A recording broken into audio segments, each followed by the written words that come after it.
जय श्री राम, जय हनुमान, जय माता दी। श्रीमद् देवी भागवत पुराण की जय। व्यास नारद संवाद। नारद और पर्वत का परस्पर शाप प्रदान। नारद को वानर मुख की प्राप्ति और दमयंती से विवाह, दोनों ऋषियों का परस्पर शाप मोचन तथा मेल। राजा जनमेजय ने कहा, भगवान, आपके मुख कमल से निकला हुआ दिव्य कथा रूपी रस अमृत के समान मधुर है। इसका निरंतर पान करते रहने पर भी मैं तृप्त नहीं हो सका। आपने हेहे वंशी राजाओं की उत्पत्ति का प्रसंग मुझसे विस्तार पूर्वक जो कहा है वह बड़ा ही विचित्र एवं आश्चर्यजनक है। इस विषय में मुझे सबसे बढ़कर आश्चर्ययुक्त शंका तो यह हो रही है कि बड़े बड़े देवताओं को मोह क्यों हो जाता है। ब्राह्मण, आप सर्वज्ञानी पुरुष हैं, आप मेरे इस संदेह को दूर करने की कृपा कीजिए। व्यास जी कहते हैं, राजन सुनो, इस शंका का निर्णित उत्तर पूर्व समय में मैंने मुनिवर नारद जी के मुख से जैसा सुना है ठीक वैसा ही बता रहा हूँ। ब्रह्मा जी के मानस पुत्र का नाम नारद है। वह परम तपस्वी, सर्वज्ञानी, शांत स्वरूप, सर्वत्र जाने की योग्यता रखने वाले, संपूर्ण जगत के प्रेमी एवं प्रकांड विधान है। एक समय की बात है, मुनिवर नारद जी स्वर और तान के साथ वीणा बजाते हुए इस भूमंडल पर विचर रहे थे। साथ ही उनके द्वारा बृहद, रद, रथंतर और साम आदि अनेक प्रकार के भेद से अमृतमयी गायत्री का गान चल रहा था। यों गाते बजाते वह मेरे आश्रम पर पधारे।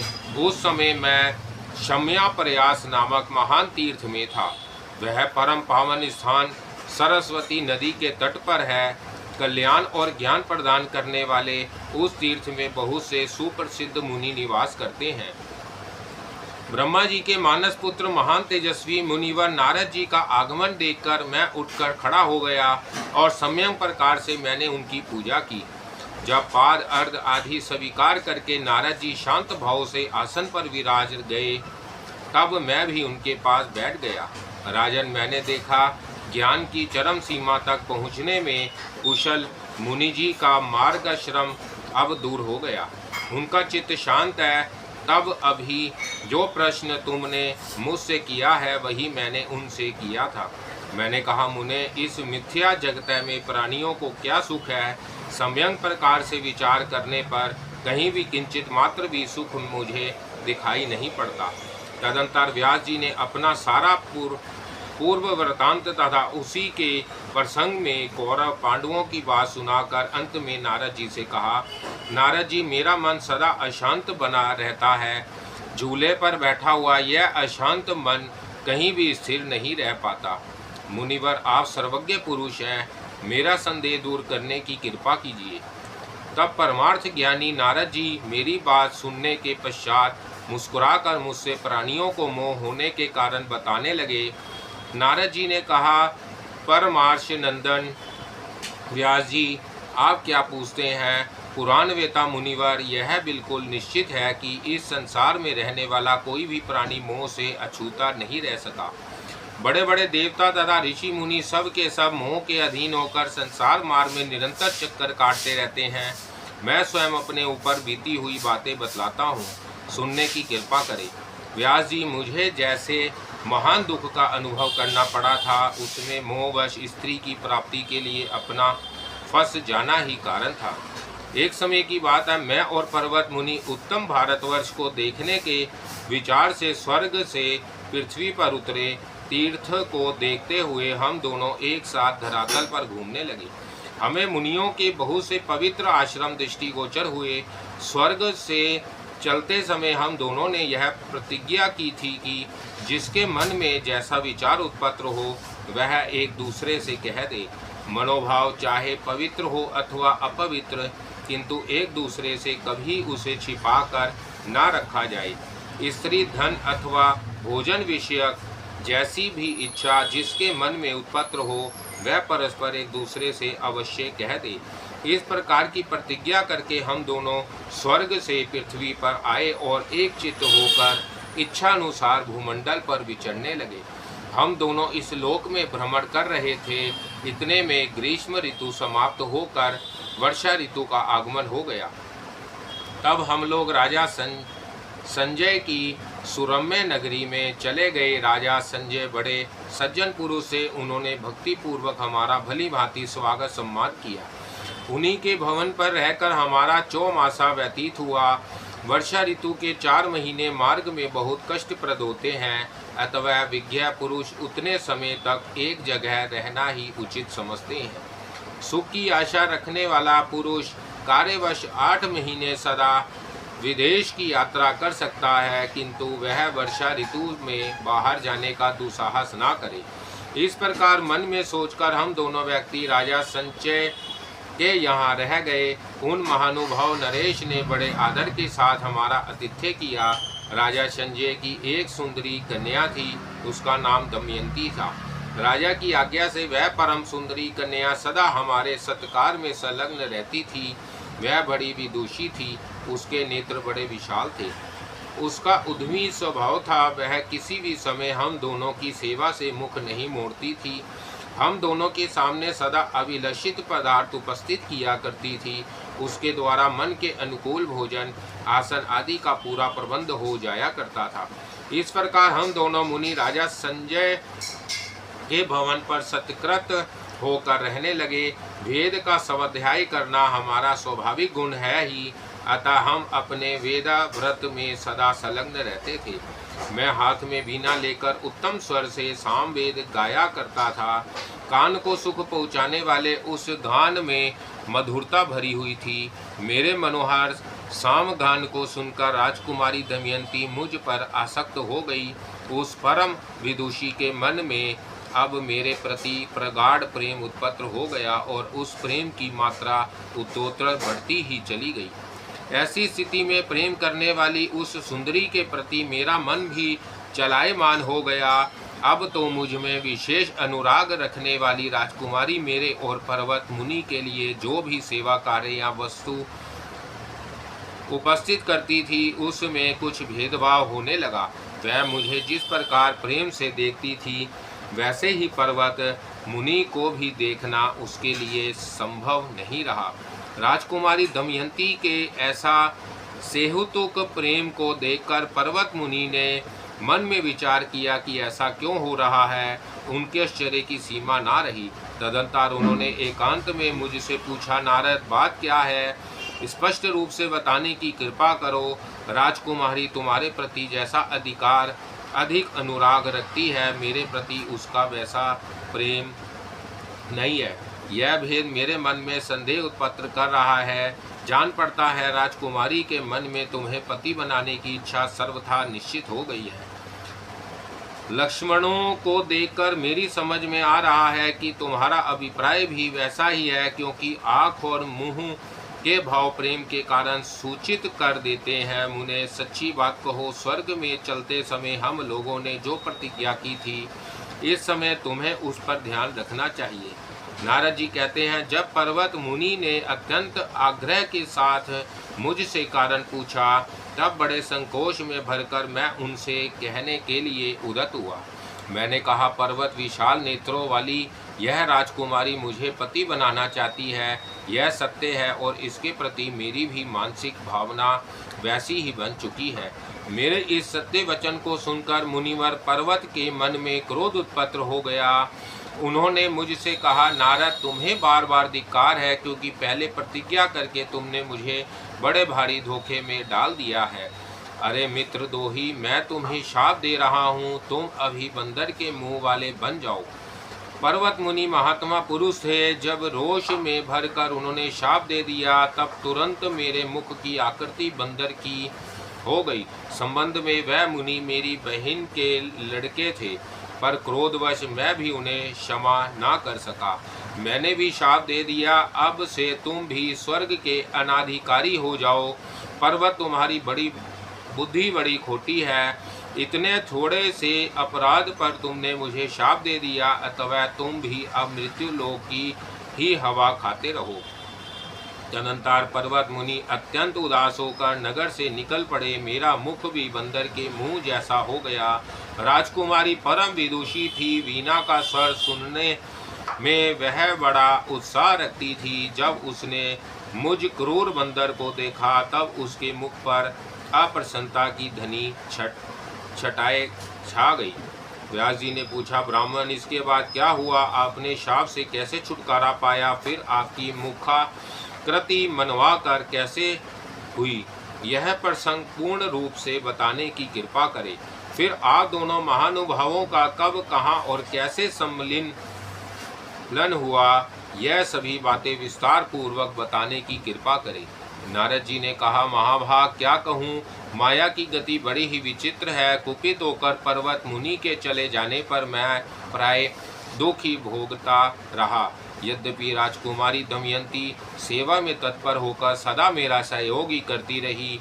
पर्वत मुनि चले गए और मैं स्वेच्छापूर्वक वहीं ठहर गया। वानर के समान मुख हो जाने के कारण मेरे मन में दीनता छा गई। मेरे दुख का पार नहीं रहा। यह कैसी घटना सामने घट गई? इस प्रकार की चिंता मुझे सदा कष्ट देने लगी। अब राजकुमारी दमयंती के शरीर में कुछ जवानी के चिन्ह स्पष्ट होने लगे। राजा संजय ने देखकर उसके विवाह के लिए अपने मंत्री से कहा, अब मेरी कन्या विवाह के योग्य हो गई। आप मुझे कोई सुयोग्य वर बतलाइए। इसके लिए ऐसा राजकुमार चाहिए जो सब प्रकार से श्रेष्ठ हो। उसे सुंदर, उदार, गुणी, शूरवीर और कुलीन होना चाहिए। ऐसा वर मिलने पर मैं उस राजकुमार के साथ अपनी कन्या का विधिवत पानी ग्रहण संस्कार कर दूंगा। संजय की बात सुनकर प्रधानमंत्री ने कहा, राजन, आपकी पुत्री के अनुकूल बहुत से सुयोग्य एवं संपूर्ण गुणों से युक्त राजकुमार भूमंडल पर विद्यमान है। महाराज, जो राजकुमार आपको पसंद हो उसी को बुलाकर बहुत से हाथी, घोड़े, रथ आदि धन के साथ कन्यादान कर दीजिए। नारद जी कहते हैं, राजकुमारी दमयंती बातचीत करने में बड़ी कुशल थी। राजा का अभिप्राय जानकर उसने अपनी धाय के द्वारा एकांत में उनसे कहलाया। धाय ने कहा, महाराज, आपकी कन्या दमयंती ने मुझसे कहा है कि धाय, तुम मेरे पिताजी से विनय पूर्वक मेरी हित कर बातें कह दो। उसका कथन है, मैं बुद्धिमान नारद जी का वरण कर चुकी हूँ। उनकी वीणा के स्वर ने मेरे मन को मोहित कर लिया है। अतः अब दूसरा कोई पुरुष मुझे अभिष्ट नहीं है। पिताजी, आप मेरी रुचि के अनुसार इन मुनिवर के साथ ही मेरा विवाह कर दीजिए। धर्मज्ञ, मैं इनके सिवा दूसरे किसी को पति नहीं बनाऊंगी, क्योंकि मुनि के रस स्वरूप नादमय मधुर समुद्र में मैं डूब चुकी हूँ। यह सुखदायी सागर नाग, घड़ियाल, मत्स्य आदि जानवरों ने बिल्कुल शून्य है। नारद जी कहते हैं, धाय द्वारा कहलाती हुई पुत्री दमयंती की बात सुनकर राजा संजय ने पास बैठी हुई अपनी सुंदर नेत्रों वाली रानी के कई से कहा। राजा बोले, प्रिय, धाय ने जो बात कही है वह तो तुम सुन ही चुकी हो। बंदर जैसे मुख वाले नारद मुनि को उसने पति रूप में वरण कर लिया है। उसकी यह मूर्खतापूर्ण दुश्रेष्ठता है। भला बंदर के समान मुख वाले उस मुनि को मैं अपनी यह कन्या कैसे दूंगा? कहाँ भीख मांगने वाला वह कुरूप मुनि और कहाँ मेरी लाडली परम सुंदरी कन्या दमयंती। ऐसा बेमेल संबंध कहीं भी नहीं किया जा सकता। प्रिय, तुम्हारी वह भोली कन्या मुनि पर आसक्त हो गई है। तुम उसे एकांत में शास्त्र की आज्ञा तथा वृद्ध पुरुषों की मर्यादा बतलाकर युक्ति पूर्वक समझाकर इस हट से मुक्त करो। पति देव की यह बात सुनकर रानी कैकेयी ने राजकुमारी दमयंती से कहा, बेटी, कहाँ तो तुम जैसी रूपवती राज्य कन्या और कहाँ बंदर मुहा निर्धन मुनि। तुम्हारा शरीर लता के समान सुकोमल है और यह मुनि देह में सदा राख लपेटे रहता है। फिर तुम चतुर होती हुई भी इस भिक्षुक मुनि पर कैसे आसक्त हो गई हो? अनधे इस बंदर मुहे के साथ तुम्हारा संबंध कैसे शोभा पा सकता है? सुचि सिमते इस निंदनीय पुरुष के प्रति तुम्हारी प्रीति कैसे हो सकेगी? तुम्हारा वर तो कोई सुंदर राजकुमार होना चाहिए। बेटी, तुम व्यर्थ हट मत करो। धाय के मुख से बात सुनकर तुम्हारे पिता अपना दुख प्रकट कर रहे हैं, ठीक ही है। बबूर के वृक्ष पर फैली हुई कोमल मालती लता को देखकर किस चतुर पुरुष का मन दुखी ना होगा।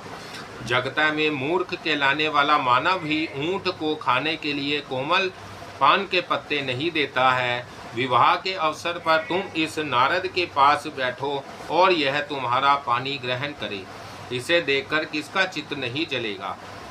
ऐसे घृणित मुख वाले के साथ तो बातचीत में भी रुचि उत्पन्न करने की संभावना नहीं होती, अतः इस नारद के साथ अंत तक तुम अपना जीवन कैसे व्यतीत कर सकोगी। नारद जी कहते हैं, सुकुमारी दमयंती मेरे विषय में अपनी पक्की धारणा बना चुकी थी। माता की बात सुनकर अत्यंत घबराहट के साथ उसने कहा, माता जी, जब यह मुनि रस मार्ग से बिल्कुल अनभिज्ञ है और संसारिक विषय वासना का इन्हें कुछ भी ज्ञान नहीं है, तब इन्हें सुंदर मुख, धन और राज्य से क्या प्रयोजन है। माता जी, वन में रहने वाली उन हरिणियों को भी धन्यवाद है जो वीणा का मधुर स्वर सुनकर प्राण तक देने को तैयार हो जाती हैं। जो मूर्ख मानव इस स्वर से प्रेम नहीं करते वह जगत में धिक्कार के पात्र समझे जाते हैं। माँ नारद जी को जिस सप्त स्वरमयी विधा का ज्ञान है उसे शिवजी जी को छोड़कर तीसरा कोई भी पुरुष नहीं जानता। माँ मूर्ख के साथ रहने पर तो प्रत्यक्ष ही मृत्यु का सामना करना पड़ता है, अतः रूपवान और धनवान होने पर भी यदि कोई मूर्ख है तो उस पुरुष को सदा त्याग देना चाहिए। व्यर्थ गर्व करने वाले मूर्ख राजा की मैत्री को धिक्कार है। गुणी भिक्षु की मैत्री को मैं श्रेष्ठ मानती हूँ, कारण उसके वचन मात्र से सुख की अनुभूति होती रहती है। स्वर, ग्राम और मूर्छा आदि 8 प्रकार के भेदों को जानने वाला दुर्लभ पुरुष भी मिलना कठिन है। स्वर के ज्ञान में परम प्रवीण पुरुष कैलाश तक पहुँचने वाली गंगा और सरस्वती की तुलना कर सकता है। जो स्वर के मान को जानता है उसे मनुष्य होते हुए भी देवता समझना चाहिए। स्वर भेद से अनभिज्ञ इंद्र भी पशु के तुल्य है। मूर्छना आदि स्वरों को सुनकर जिसके मन में आह्लाद उत्पन्न नहीं होता उसे ही सर्वथा पशु समझना चाहिए, ना कि हरिण को ही। मैं तो विषधर सर्प को भी श्रेष्ठ मानती हूँ, कारण कान ना रहने पर भी मनोहार नाद सुनकर वह मस्त हो जाता है। कान वाले मानव यदि मनोहार नाद सुनकर हर्षित नहीं होते तो उन्हें धिक्कार है। बालक भी उत्तम स्वर से गाए हुए गीत को सुनकर प्रसन्न हो जाता है। इस गान के रहस्य को ना समझने वाले वृद्ध तक अधम समझे जाते हैं। क्या मुनिवर नारद के इन अपार अप्रतिम गुणों को पिताजी नहीं जानते? त्रिलोकी में नारद के समान सामवेद का दिव्य गान करने वाला दूसरा कोई भी नहीं है, अतः मैंने अच्छी तरह समझ बूझ कर ही इन मुनि का वर्णन कर लिया है। सुप्रसिद्ध गुणी इन मुनि के मुख की आकृति पहले बंदर जैसी ही नहीं थी, बाद में शाप के कारण इनका ऐसा मुंह हो गया है और वह भी मेरे ही कारण हुआ है, अतः मैं कैसे दूसरा विचार कर सकती हूँ। किन्नर घोड़े जैसे मुख वाले होने पर भी किसको प्रिय नहीं होते, उनसे सभी प्रेम करते हैं, कारण सामवेद के वह बड़े अच्छे जानकार है। किसी के सुंदर मुख से ही क्या प्रयोजन है। माँ तुम पिताजी से कह दो मैं निश्चित रूप से मुनिवर को वर चुकी हूँ, अतः आग्रह छोड़कर वह प्रसन्नता पूर्वक मेरा विवाह मुनि जी के साथ कर दें। नारद जी कहते हैं, पुत्री की बात सुनकर रानी ने राजा से सब कह सुनाया। मेरी पुत्री दमयंती का नारद मुनि में पूर्ण अनुराग हो चुका है। यह समझकर उस परम सुंदरी रानी के कई ने राजा संजय से कहा, आप किसी शुभ मुहूर्त में नारद मुनि के साथ ही दमयंती का विवाह कर दीजिए, क्योंकि अपनी यह कन्या उन सर्वज्ञानी मुनि को मन ही मन वर चुकी है। नारद जी कहते हैं, इस प्रकार रानी के कई के प्रेरणा करने पर राजा संजय विधि पूर्वक विवाह करने को प्रस्तुत हो गए। उन्होंने संपूर्ण विधि संपन्न करके मेरे साथ दमयंती का विवाह कर दिया। परम तपस्वी व्यास जी, इस तरह विवाह होने के पश्चात मैं वहीं रहने लगा। बंदर का मुख होने के कारण मेरी मानसिक चिंता सीमा को पार कर रही थी। जब राजकुमारी दमयंती सेवा करने के लिए मेरे पास आती तब मैं दुख से संताप्त हो उठता, परंतु खिले हुए कमल के समान मुख वाली वह राजकुमारी मुझे देखकर कभी भी कहीं भी तनिक सा भी खेद प्रकट नहीं करती थी। मेरे बंदर के मुख से उसके मन में जरा भी उद्वेग नहीं था। यूं कुछ समय व्यतीत होने के पश्चात सहसा एक दिन पर्वत मुनि मेरे स्थान पर पधारे। अनेक तीर्थों में भ्रमण करते हुए मुझसे मिलने के विचार से ही वह आ गए थे।